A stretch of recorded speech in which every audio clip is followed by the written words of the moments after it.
Agriculture, les mauvaises nouvelles de Bruxelles. Suite, il a fallu attendre le 30 janvier pour qu'enfin les commissaires européens à l'agriculture et au commerce, le commissaire Hansen et le commissaire Šefčovič, viennent enfin devant la commission agriculture présenter le funeste traité de libre-échange du Mercosur.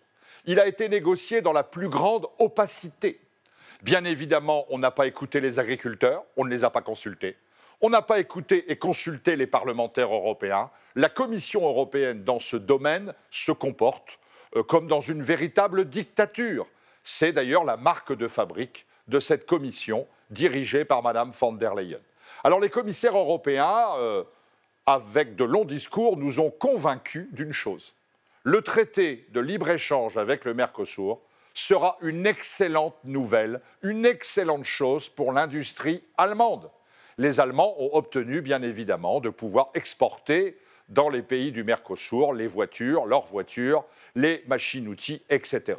Mais ils ne nous ont pas convaincus sur le dossier agricole. D'ailleurs, on a vu leur gêne, leur embarras.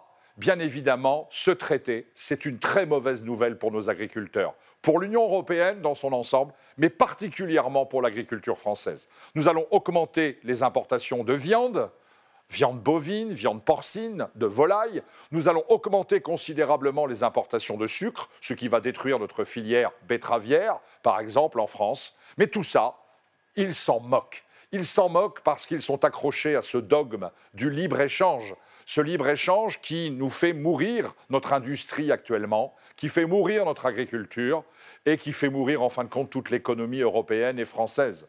Alors, vous pouvez compter sur les députés du groupe des Patriotes, dirigés par Jordan Bardella, par les députés du Rassemblement national, pour continuer le combat. Car le combat n'est pas encore perdu. Il y aura un vote au Parlement européen sur le traité du Mercosur. Nous passons tout notre temps à essayer de convaincre nos collègues qu'il faut refuser ce traité. Il faut refuser ce traité parce qu'il est mauvais pour l'agriculture européenne, parce qu'il est mauvais pour l'agriculture française. Voilà. Chers amis, à quelques jours du Salon de l'agriculture, nous continuons le combat pour nos agriculteurs, pour notre souveraineté alimentaire, pour la qualité de nos aliments.